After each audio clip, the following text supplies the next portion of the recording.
بینەر و بیسەرین کوردستان 24 دەمێوە باش هێویە دەمێن خۆش و سەلامەت بوات خازین خۆشحاڵ و بەختەوەرین جارێک دنهاتین ئەف دیدارەوەین بەڕێز بۆ پێشکەشکردنا خەڵەکەکە دیش بەرنامەی کوردی ئەف جارەژی دێ خزمەتەکە دیتر پێشکەشی هەواکەین سەبارەت بابەتێ گەنج و لاو ئومێدا گەلان ڕۆژە 12 مانگا ئاب هەر ساڵ ڕۆژە جیهانیە گەنجا و لاوانە گەنج و لاوژی بیر و هێزا هەر گەلێکێنە ئەلسەر زەوی نەتەوەی کوردیش ئتکەوندا ئەب هەوڵ و شیانێن گەنج و لاوان ئەب زیندوو ماینەوە ئەڤ ڕۆژی ئەلسەردەمێ تەکنەلۆژیایە جیهانەکە تەمام جیاوازە ئەلجاران لەوڕا پێتویە خەمخۆرێن گەل و وڵاتی هاڤڕیەکە دلسوزانە ڤەدەنەوە ئەلتەخا گەنجان و پێداویستیên wan û pêtiviyên wan lewrat bernamê eb Kurdî de evcara dê tîşka xwe xîne ser vê mijarê gel zor baris mamosta Abdurrahman Sidîq dê behsa mijara genc û lawakin zor bixêr wê mamostayê baris mamosta weke diyar yanî kel 12 manga ab her sal yanî rojeka cîhaniya genc û lawan e ke giringî eb vê texê vê çînê tête dan nava civakî da lewra me divêtin nava bernamê bi Kurdî da bizanîn Qur'ana pîrûz چوا يعني بحثا پیگه گنجی کریه که قرآن پیروس یا تجیه الوان مصطلحاتان وان دستواجانا بین آماجدای گنج و لاوان بله بنای خواهی بخشنده مهربان وکو باست کرد راستا روژیک که پی دلین 12 آبی همو سالک روژی جهانی لاوان لسرتاسری دنیا ده بله بەڵام نەتەوە یەکگرتوەکان بۆ ئەم ساڵ وەکو بڵێ ینی پێشنیاری وا بووە کە ئەو مانگە هەمووی هەر باسی گەنجان بێ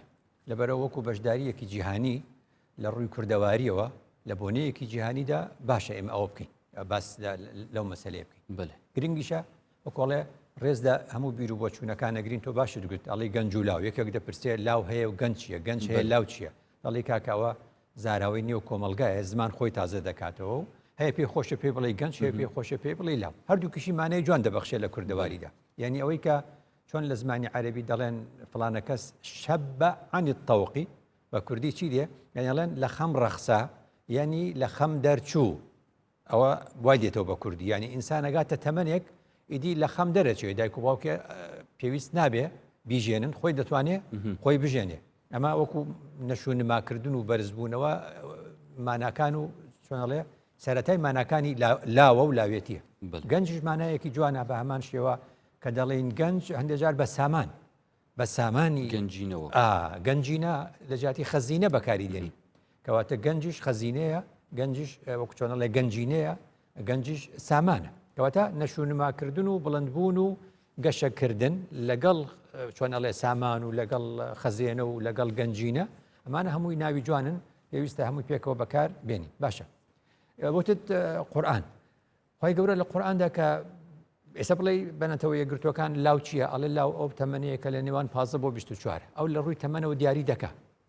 بەڵام گرنگە ناولێنانی ئەو قۆناغانە لە خوددا وەرگرین کە دروستکاری ئەم ئینسانەیە خۆڵخێنەری ئەم ئینسانەیە خدای گەورە لە قورئاندا فەرموویەتی الله الذي خلقكم من ضعف ئەوە یەک دوو ثم جعل من بعد ضعف قوة باشا جارێکی تر ثم جعل من بعد قوة ضعفا وشيبة کەواتە لێرە چوار زاراوەمان دەستکەوت یعنی ئەو سەرەتایی کە ئینسان لەدایکە بێت تا ئەگاتە سەردەمی لاوێتی و گەنجێتی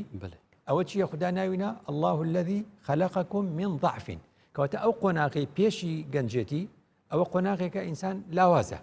لاوازە کە خوددا فەرمووی ثم جعل من بعد ضعف قوة کەواتە پێناسەی خوددا لە ڕوانگەی قورئانەوە چییە؟ گەنج یەکسانە بە قووت گەنج یەکسانە بەهێز ئەگە بڵێ لە ڕوانگەی قورئانەوە گەنج یانی چی؟ دەڵێ گەنج یعنی هێز لاو یعنی هێز کەواتە ئەمە ئەو تەمەنەیە کە پێناسی خوددا بۆی ئاوایە ثم جعل من بعد قوة لە دوای ئەمە چی دێ؟ ضعفا جارێکی دی تەمەناچی ئەگە زیاتریش چوو بەوتی ضعفا وشەیبە ئەو کات پیر دەبێ کەواتە من ڕێک وەکو ئەو چوار قۆناغەیە چۆن مامۆستا بەدیع زەمان سەعیدی کوردی بە ڕەحمەت بێ دەفەرمێ لاوێتی و گەنجێتی بەهاری تەمەنە ڕێک ئەم چوار زاراوەی قورئان بەم شێوازە دێ ضعف سەرەتای یعنی کۆڵە وەرزێکێتی دوای ئەوە بەهێزە بێ قووەتە ئەو جا وەرزێکی تری جارێکی تر لاوازە بێ وەرزێکی تری وەکو گەڵا ڕێزان ئەکرێت هەندێک جارە مەسەلا گەنجاتیە گرێنە دەین ئەپ ژمارە ژیڤە مەسەلەن بەڵێ بێژین ینی ڕۆحاوی گەنجە ئەو هەستێوی گەنجە کەلتوری گەلان وا دەڵێ کەلتوری گەلان دەڵێ ئەمە ڕەنگە پێناسێکی ئەوروپیانە بێ کە گەنج لەو تەمەنەدایە بەڵام ئێمە چونکە زۆرێک لە ئاوات و خولیا و ئارزوو هیواکانمان نایەتە دی زۆر درەنگ لە تەمەنێکی دواترە ئەو ئاواتانەمان دێتە دی بۆیە دەبینی یعنی لە کوردەواریدا زۆر جا دەڵێن دڵ شەرتە لەبەرچی کوردەواری ئەو کەلتورەی هەیە چونکە کوردەواری زۆر جار ناشکری نەبێ تەمەنی لاوێتی وەکو ئەوروپیەک بەسەر نەبردووە ڕەنگە درەگ وەختێ ینی چۆن ئەڵێ بگاتە ئەو حاڵەتانە جا خۆی گەورە لە قورئاندا چەند ئاماژەیەکە کە دەتوانین وەکو معنەوی وەکو لە ڕووی معنەویەوە تەماشایکەین یعنی خوددا لە قورئاندا دەفەرمێ ئین تەماشای ئیبراهیم کە تەماشای ئیبراهیم دەکەی بەچی دەزانی گەنجە بەوە دەزانی چونکە کاتێک کە دێت پتەکان دەشکێنێ کاتێک کە دێت تەورەکە دەخاتە سەرشانی گەورەکەیان هەموو ئەم چۆن دەڵێ هەڵسو کەوتە دەکا دوای دەڵێن چێ وای کردووە قالوا من فعل هذا بآلهتنا دەبێ ئەمە چێ وای لە خواوەندەکانی ئێمە کردبێ و شکاندی بێتی قالوا سمعنا فتى يذكرهم يقال له إبراهيم گەنجێک لاوێکمان بیست ناوی ئیبراهیمە ممکنە ئەو کرد بێتی چونکە قسەیەکی وای کردووە تالله لأكيدن أصنامكم ئەمە چیمان پێ دەڵێ ئەمە ینی ئێمە لە گەنجێتی خۆمان گەنجی ئێستاکە چی ئیشارەتێک لەمە فێرە بێ لەمە فێرە بێ لە نێو کۆمەڵگەیەکدا دەژی بیر و بۆچوونێک باوە تۆ وەکو گەنج وەکو ئیبراهیم دەتوانی چاوی لێ بکەی تۆ نەپەرستی بانایکی ئێستا زۆر بیر و بۆچوونی پوچگەرایی هەیە زۆر بیر و بۆچوونی بێمانە هەیە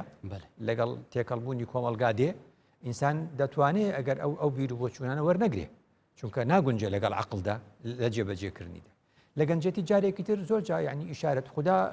دەیتوانی بە ئاسانی بڵێ ئیبراهیم سەلامی خوای لەسەر جارێکی تر بینای کەعبەی لەسەر پایەکانی خۆی کردەوە بەس کاتێک دەفەرمێ وإذ يرفع إبراهيم القواعد من البيت وإسماعيل يعني ناوهێنانی ئەمە بێ تێبگەین ناوهێنانەکە مانای چییە یعنی هەر ئەوە کە ئیبراهیم و نەوەکانی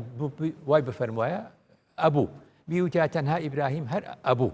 بەڵام وإذ يرفع إبراهيم القواعد من البيت ئیبراهیم سەلامی خوای لەسەر وەختێ پایەکانی کەعبە بەڵند دەکاتەوە لەگەڵ چێ وئیسماعیل و کوڕە گەورەکەی کە لەگەڵێتی کوڕە گەورەکەی کە گەنجە و لەگەڵێتی ئەمە مانای چییە ئەمە مانای ئەوەی پێمان دەڵێ ئەو سنتەرێ ئەو ڕووگەی کە تەواوی باوەڕداران ڕووی تێدەکەن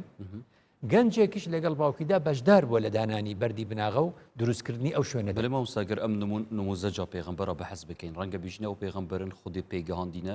و ینی بیژنێ هێز بن گەنجێن بەرهەمدار بن بەلێ گەنجی مە ئاسایی پێتەویە کار سەر بێتەکردن حتات بنە ئەو کەسین بەرهەمدار یانجی بخوو هەلکەفتینە و مەوهیبەکە ئەبێت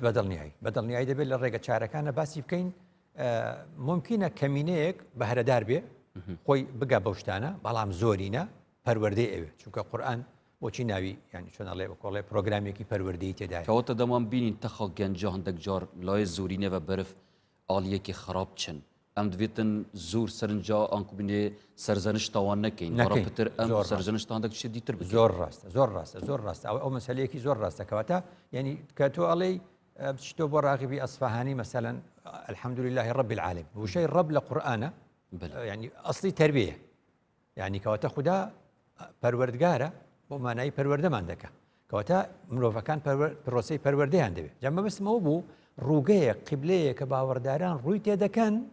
ناوهێنانی ئیسماعیل لەگەڵ ئیبراهیمدا پێمان دەڵێ هەر بە تەمەنێک نەبوو ئەوەی کردووە گەنجێکیش بوو ئەمە ئیشارەتێکی زۆر وردە دەکرێت قسەی زۆری زیاتری لەسەر بکرێ خی گەورە لە قورئاندا دەفەرمێ ولما بلغ أشده آتيناه حكما وعلما ئەمە پێنج جار لە قورئان هاتووە باسی چی ئەکا جارێکیان باسی لوتەکە جارێکیان باسی داودەکە قۆناغا گەنجی مە بەستە ئێستا دێم یعنی ئەڵێم پێنج پێغەمبەر لە قورئاندا ئەم ئاەتی بۆ دووبارە بۆتەوە یعنی کە ئەفەرمێ ولما بلغ أشده آتيناه حكما وعلما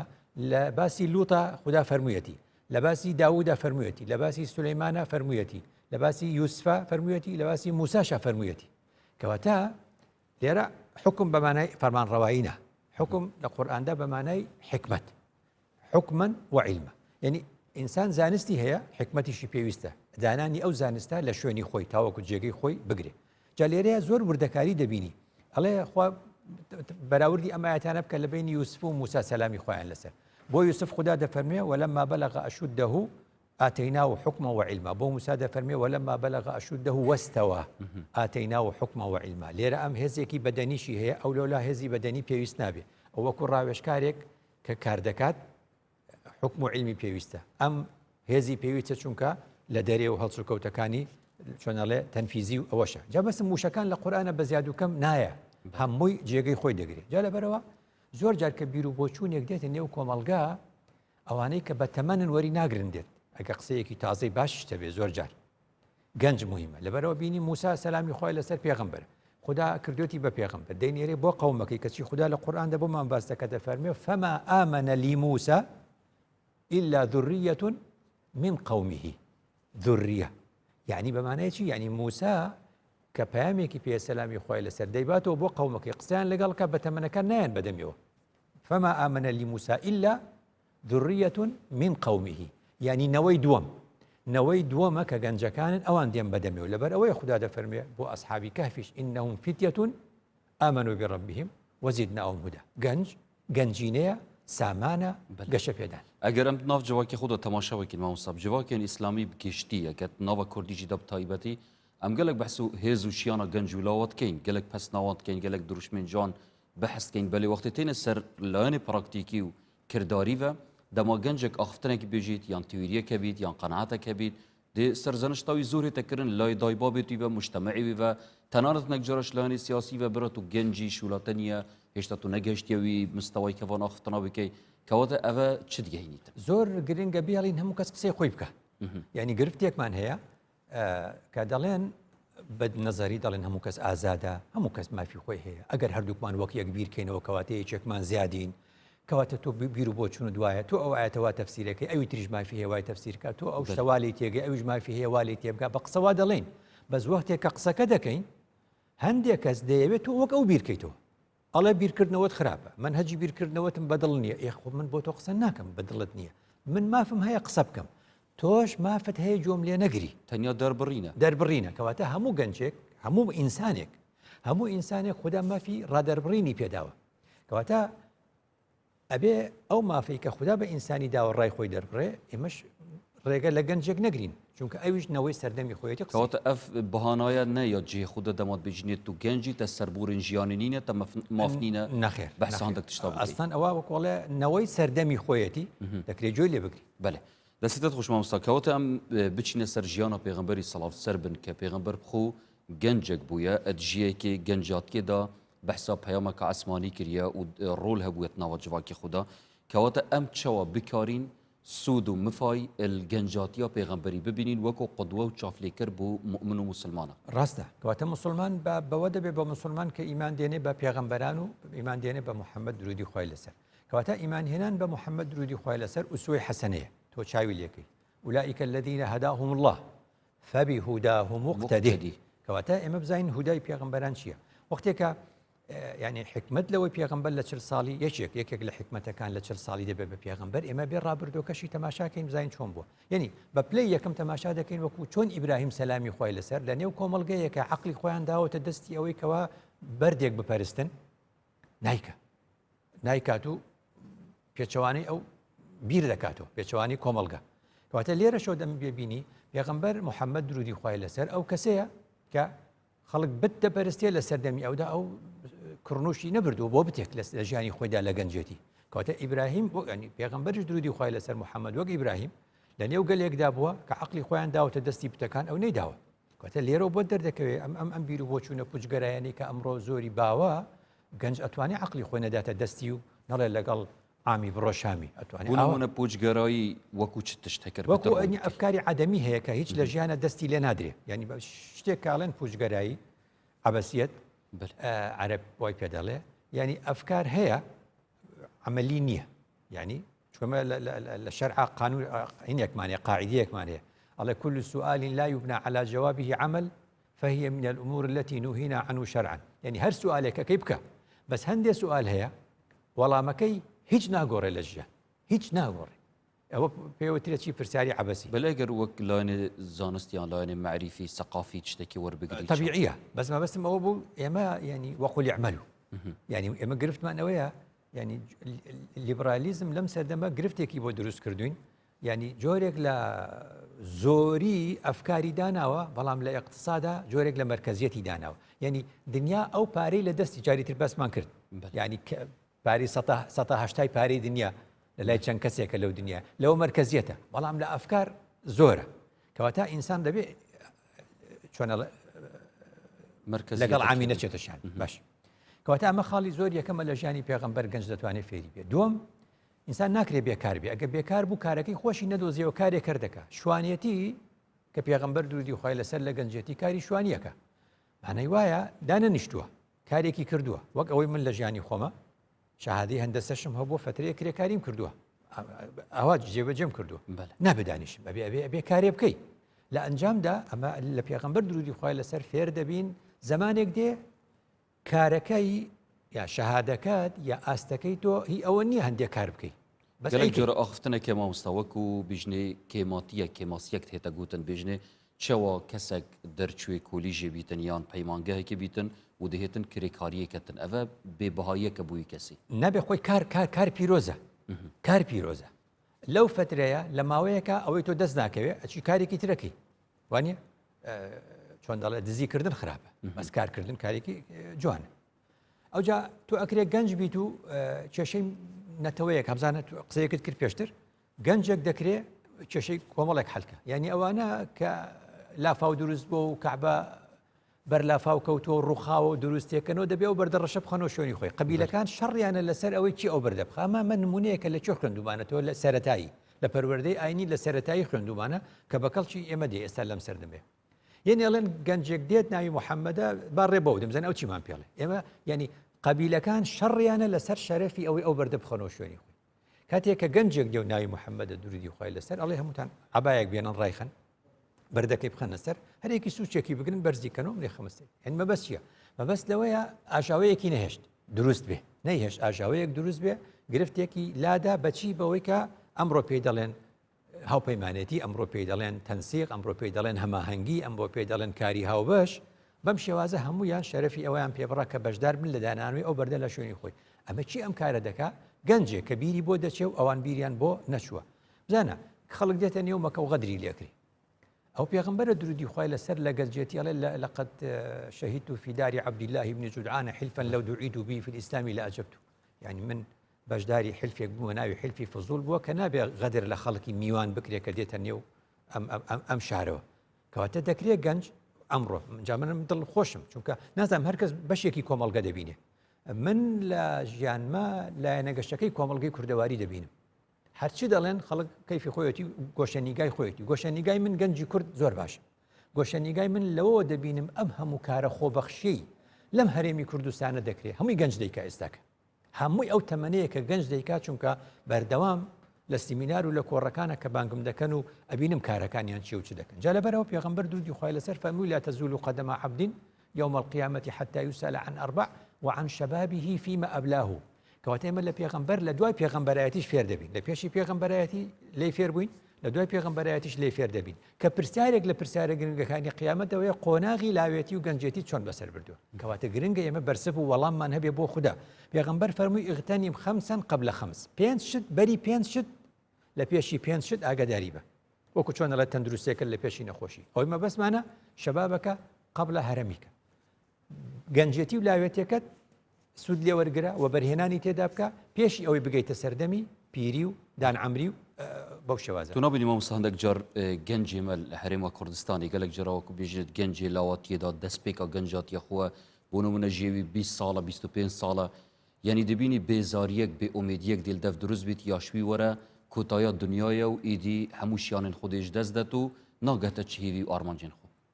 گرنگە ئاگاداری ئەوە بین ئێمە وەکوتم ینی لە موساچی فێر دەبین ربي إني لما أنزلت إلي من خير فقير يعني گەنجێک لە تەمەنێکە کەوتۆتە ئاوارەی کەسیش نایناسێ وانە کەچی خوددا دەرگایەکی لێکاتەوە هەمیشە گوتومانە ئاین ئەگەر پێناسیت بەردەوامی بۆ بکەیت یەکێ لە پێناسەکانی ئاین ئەتوانین بڵێ ئاین ئومێدە لەبەرچی ئەتوانین بڵێ ئاین ئومێدە لەبەرچی ئەتوانی بڵێ ئیمان ئومێدە لەبەرچی دەتوانی بڵێ باوەڕ ئیمان بڕوا بریتە لە ئومێد إنه لا يأس من روح الله إلا القوم الكافرون کەواتە یەس بە پێناسی قورئانی بێ ئومێدی بێ باوەڕی کەواتە ئێمە قەت نابێ بێ باوەڕ جا گەنجی ئەم زەمانە پاکن گەنجی ئەم زەمانە چاکن لەگەڵ ئەم هەموو بارودۆخە کە دێمە سەری بە دوو درێژی ڕەنگە باسی بکەم یعنی پێغەمبەر درودی خۆی لەسەر فەرمووی سەبعەتون یظلهم الله في ظله يوم لا ظل إلا ظله پێغەمبەر درودی خۆی لەسەر فەرمووی ڕۆژی قیامەت ئەو ڕۆژەیە جگە لە سێبەری خوددا سێبەرێک نییە نشأ في عبادة ئەبا شاب نەشأ في عبادة الله کەواتە لەم سەردەمەدا یعنی بڕوانە ئەوەی 50 ساڵ لەمە پێش ژیابێ بە باوەڕداری ئەو گەنجەی ئەمڕۆ باوەڕدارە ئازاترە لەو کەسی پێشی 50 ساڵ بووە چونکە بزانە ئەمڕۆ سەردەمێکە و چه ئاسانکاریەک بۆ گوناه و تاوان هەیە کەچی گەنجی چاکی ئێمە هەموو لێی دەرباز دەبن تنابين في قلبالغي وخبصات وكبجنيت فيسبوك وسوشيال ميديا بقشتي ده هاي كارتي كرن سر درون ومشكي جنجي هات يكرن هەیە بەس تۆ تەماشاکە دایمەن وەکۆڵێ ینی قسەیەکی باش بکە تۆ قسەیەکی باش بکە ئەگەر بیکەی بە پێوەەر قسەیەکی باش بکە دەڵێن خەڵک قسەی باشی ناوێ هەندێک کەس وا دەڵێ من دەڵێم وانە بە بەڵگەیکی ئەگەر بەس ئەوە بکەی بە پێوەەر وانە بیکەی بە پێوەەر وەکو گوتم هەمیشە کەسی چاک لایکە بەشداریەکە ناچێتە کۆمێن زۆر جاو لە دەست خۆش بێ و ینی چۆن لە مجاملە ناکە کەسی خراپ کوێنەدە بەڵام عادەتەن تۆ سێری لایکەکە بکە بزانە بێتە چەند هەزار ئەڕوا بەڵام سێرەکەی لەو کۆمەڵەیە با بڵێن 100 کەس لە نێو هەزار کەسا قسەی خراپی کردووە 100 کەس لە نێو هەزار كوات في قليات هيتا كرن بيجن قلق جرا في جنج مراهقك دمتين سر فيسبوك يعني اخلاق السوشيال ميديا الدفنينه هذا كمينك كما بروابك كما الجهه كده انجا لسر چیش اوسته لسر خود پیغمبر درودی خوای لسر پیاوەرێکی پێداین فەرمووی من قال هلك الناس هەر کەس بڵێ بە قورئان دنیا وێران بۆ کاکە باش نەما فهو أهلكهم ئەوە خۆی هەر خەریکی ئەو دەوروبەرێ ئاخر کاکە تۆ ئێستا بچۆ شتی تر ببینە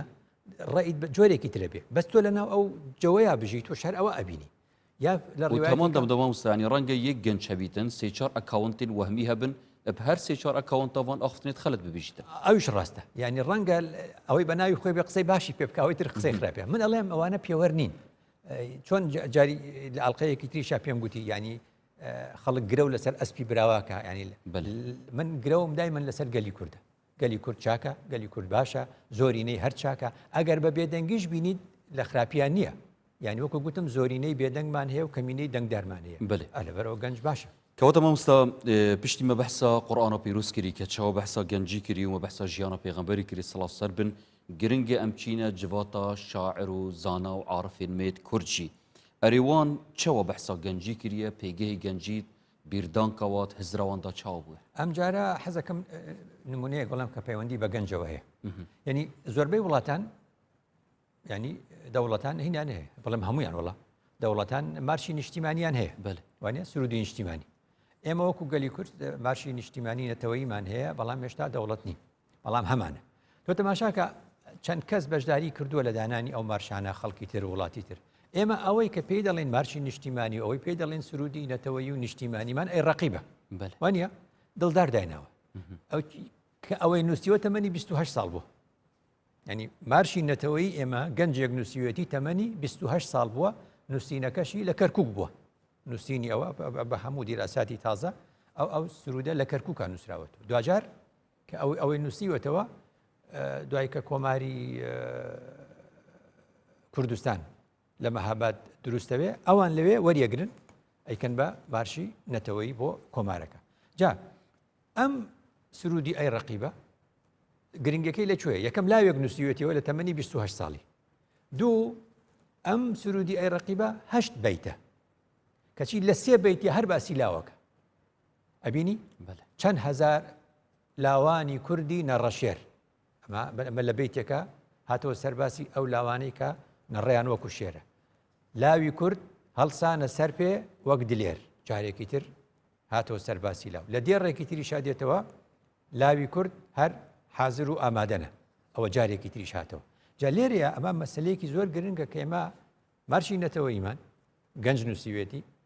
مارشی نەتەوەیمان 8 بەیتە 3 بەیتی باسی لاوە بەلەف مارشێ نەتەوەی مامۆستا هەندێک جار ئاختن سەرتێتەکردن کە دێرەکەش وان دێران دێرەکە نەیا شەرعیە ئان دگەل عەقیدە موسڵمانە ناگونجێت وەختێت بێژێت دین و ئاینوان هەر نیشتیمان زۆر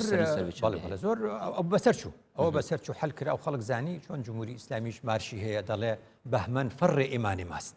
چونکە شۆڕشی ئیسلامی لە مانجی بەهمەنا بووە بەهمەنیش ناوێکی فارسی قەدیمە ڕەنگە لە زەردەشتیشەوە وەرگیرا بێ بەڵام لەبەر ئەوەی لە مانگی بەهمەن یعنی بەمانە ئێمە شوبات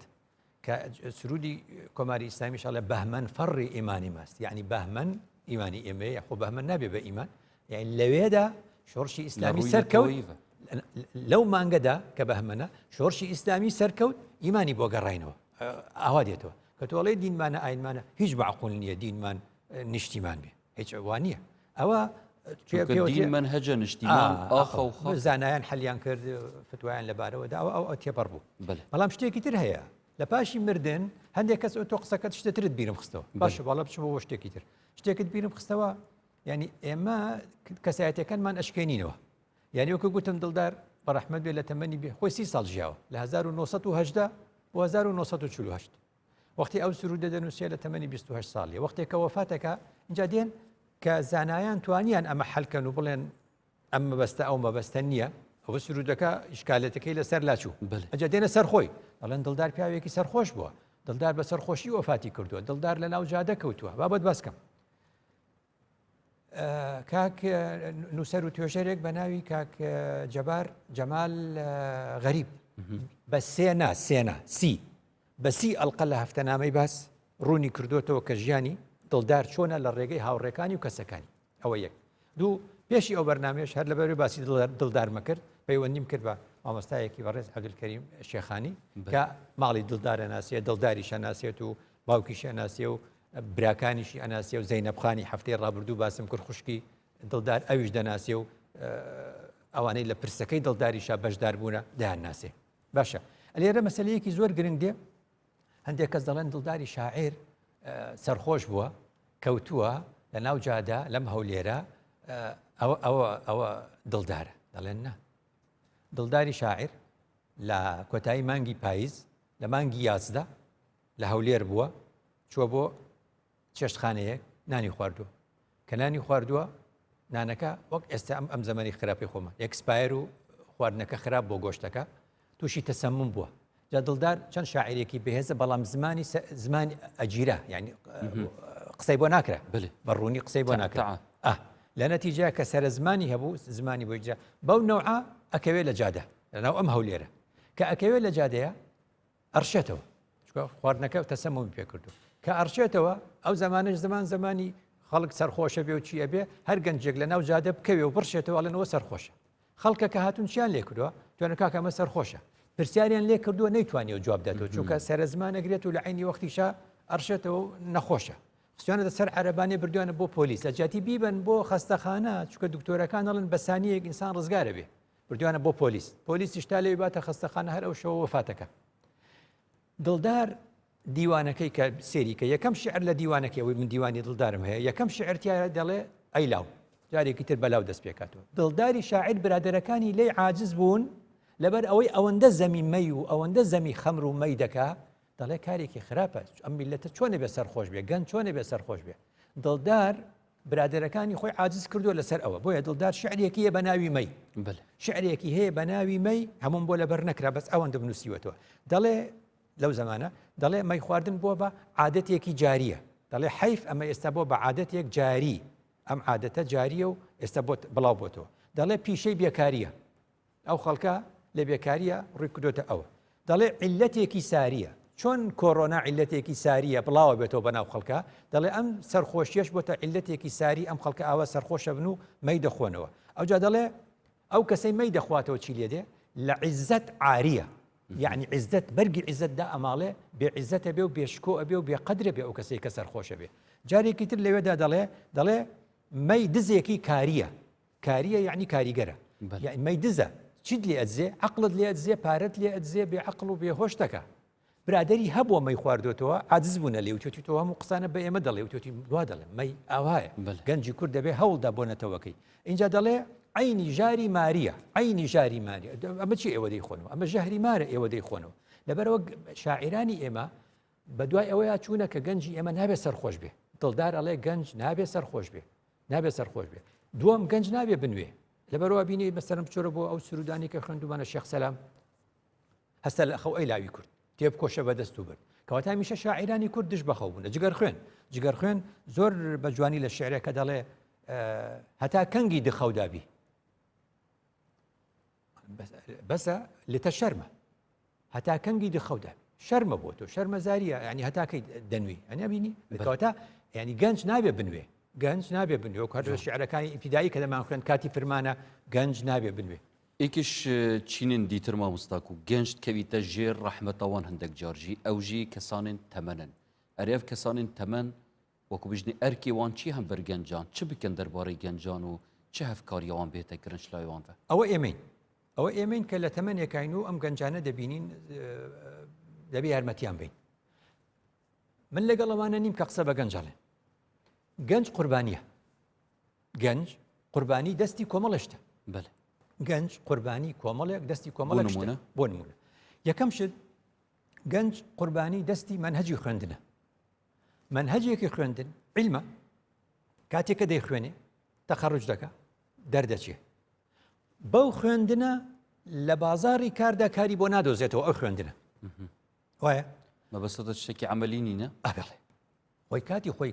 جامیعات کەدا ئەمرێ دەوڵەت سێری بازارەکە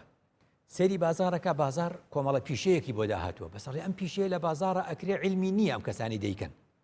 با بەشی فلان بکەینەوە لە زانکۆی فلان لە کۆلێجی فلان تاوەکو خەریجی ئەوێ بێنین بۆ ئەم ئیشە کەواتە بەری ئەوەی کە علم هەبێ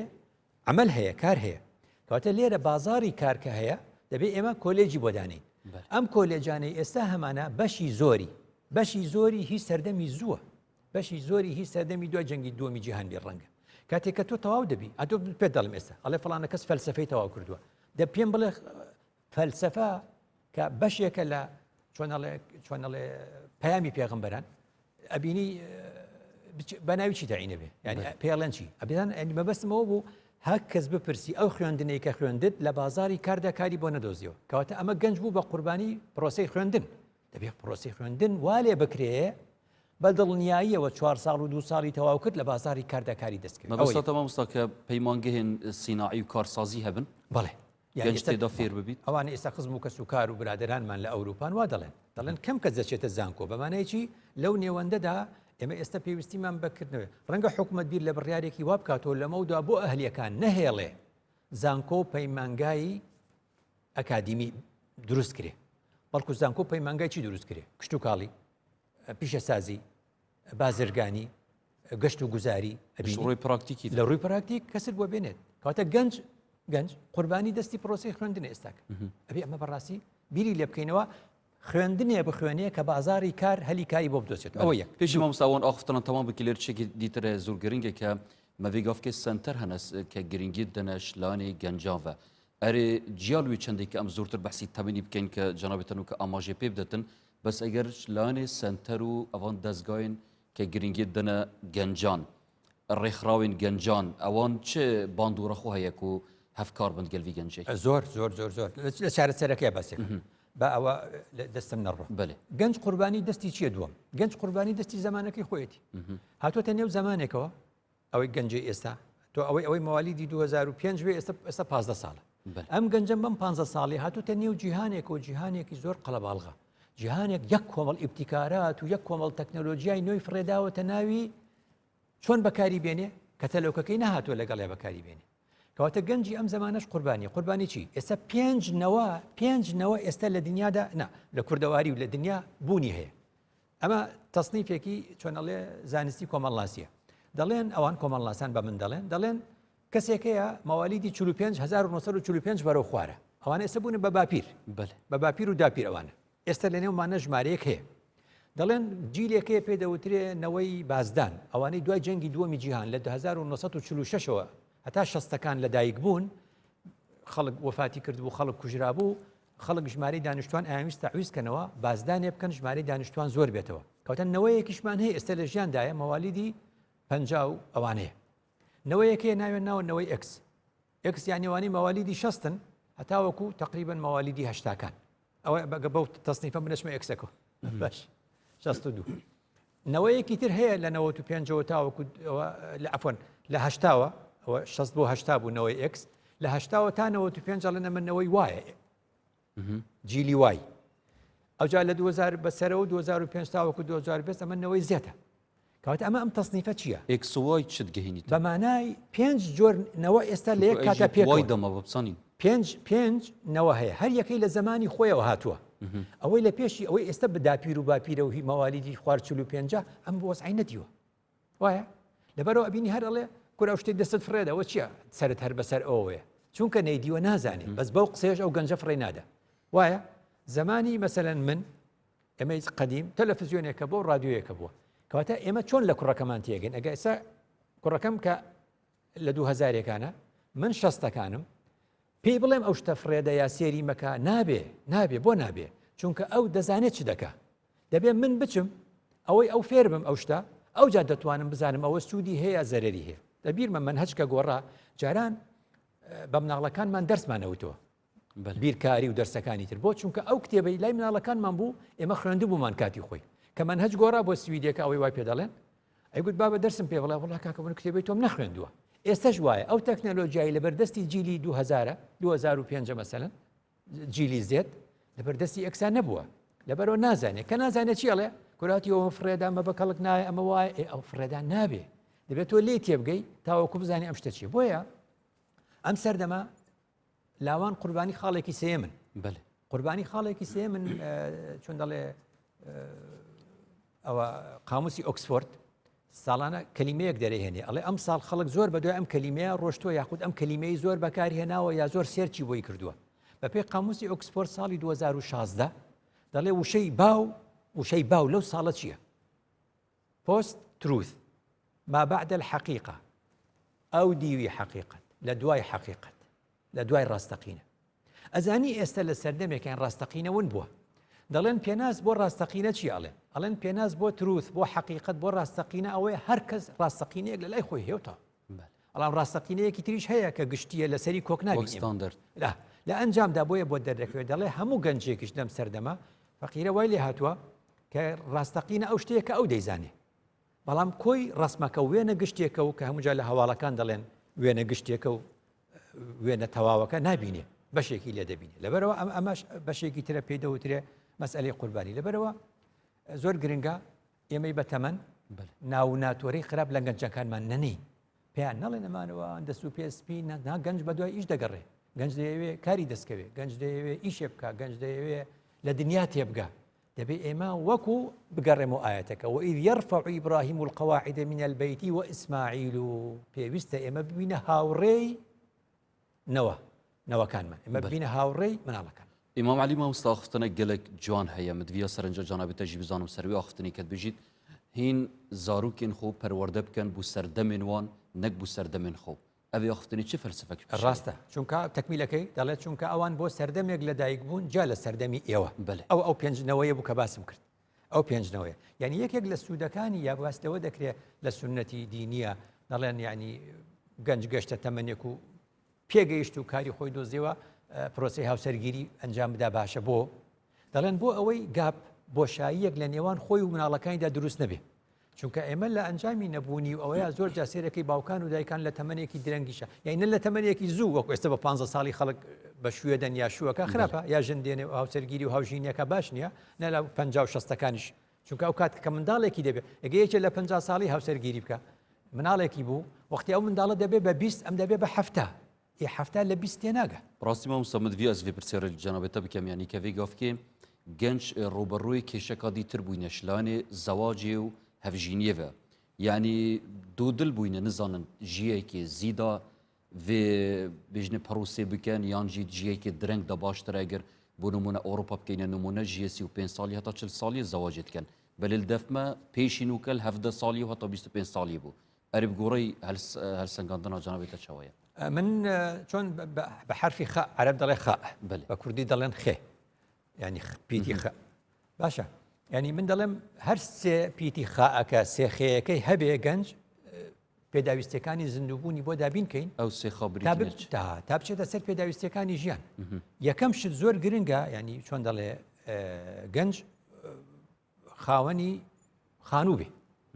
باشە تۆ پرۆسی هاوژینی لە ئاسمان ناکەی خۆ لە هەوادا نانیشی کەواتە ئەمەی کە مافێکی دەستوری هەمومانە هەموو جاریش دەڵێمەوە یعنی ئەبێ هەموو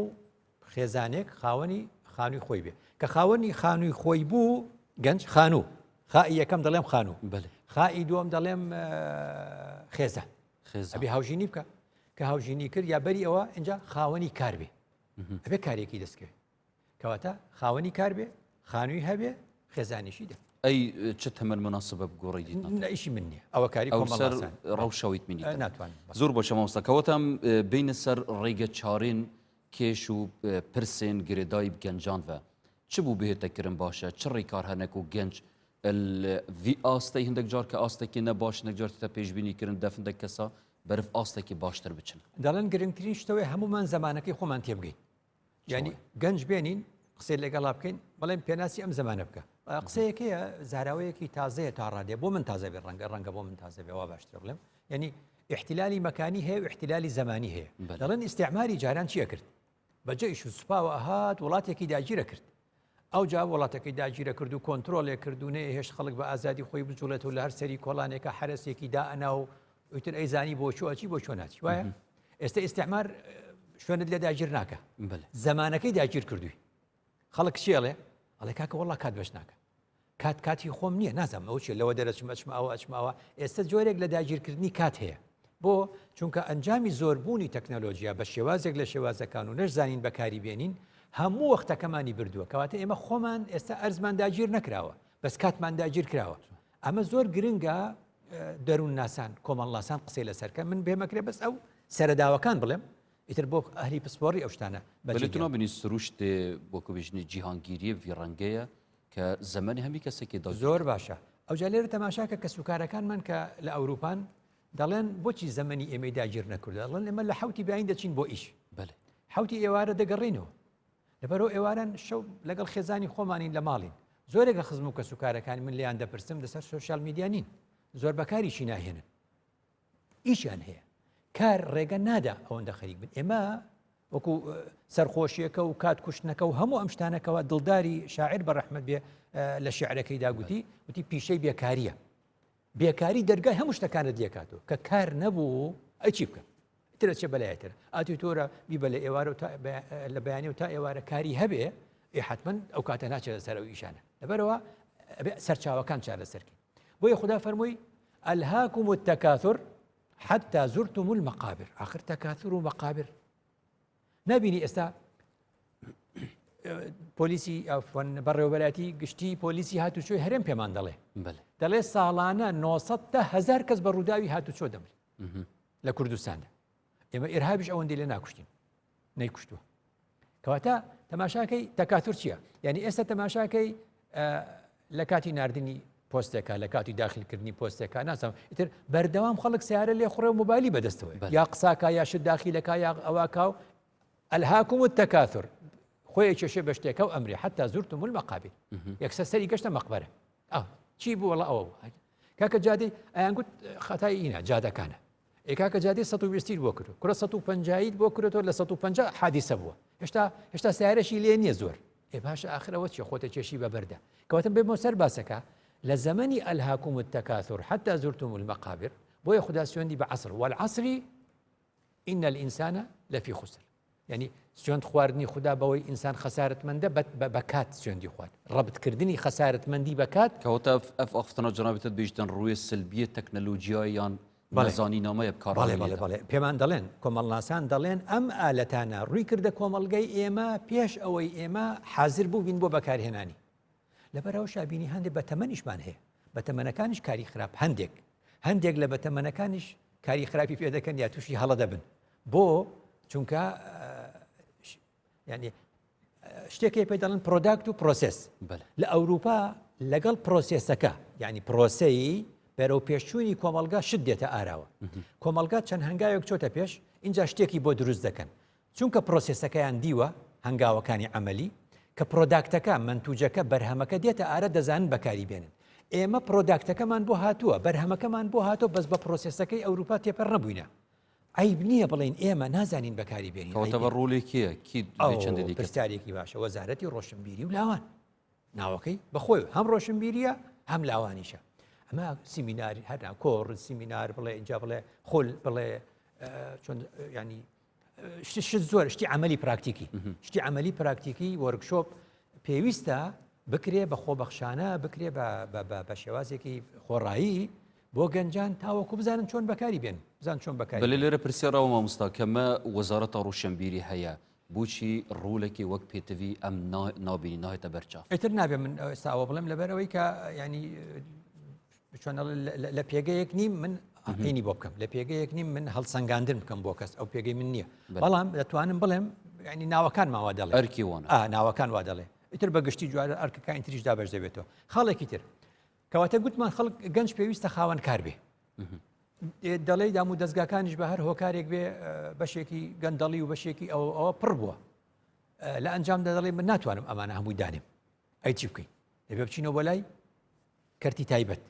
ئەم کەرتی تایبەتە ئێستا وابزانم بە پێ ئەو ژمارانی ئەی خوێنمەوە من ئەی خوێنمەوە یعنی نزیکەی 20,000 کۆمپانیای ناو خۆمان هەیە کە لەم وڵاتە ئیشەکەن ڕەنگە 3-4,000 کۆمپانیای بیانی هەبێت لەم وڵاتە کارەکەن شتێکەیە پێڵەن CSR لە ئەوروپا ئەم شتە پێڵەن CSR لە چیەوە تۆ لە کورتکراوی کۆرپۆریت سوشیال ریسپۆنسیبلیتی بە کوردی ینی لێپرسراوێتی کۆمەڵایەتی کۆمپانیەکان بە کوردی لێپرسراوێتی کۆمەڵایەتی کۆمپانیەکان تۆ لە ئاکرێ لە بازیان لە پێنجوێن لە هەڵەبجە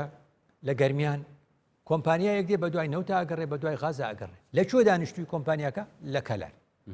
ئەرکی یەکەمت ئەمەیە لەم CSR ئەرکی سوشیال ئەرکی CSR ئەو کۆمپانیای چییە بەرپرسیارەتی و لێپرسراوێتی کۆمەڵایەتی کۆمپانیەکە لەوێت چییە بە پلەی یەکەم دەبێ نیوەی زیاتری خەڵکی ئەو شوێنە بێتە عینکا لە کۆمپانیەکە ئەی تۆ خێرە بینی لەو شوێنە تۆ قازانجەکەی لەو شوێنە ئێستا هەندێک لە کۆمپانیا لە هەرێم فێڵێکیان لێمان کردو چەند ساڵە دێن وڵات پرۆژەیەکەکەن و هەندێک شتی پرۆژە نازە بۆزان خێرمان پێکەن هەنێشتی بەسیت و بچکۆلە ئەکەن ئەڵێن ئەمە CSRەوە CSR نییە CSRەوەیە کە یەکێک لە پێناسەکان پێی دەڵێن وجدانی کۆمپانیا وجدانی کۆمپانیا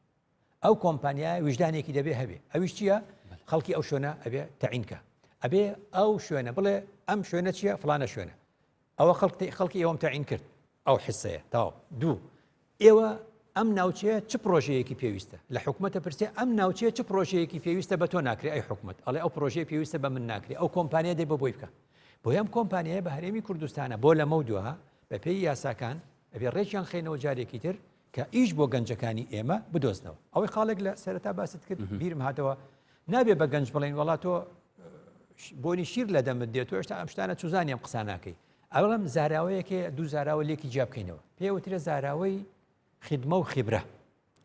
ینی من بە گەنجێکە لەم کاکە تۆزانی من 30 ساڵە خدمەم هەیە ئەم قسەیە ڕاست نییە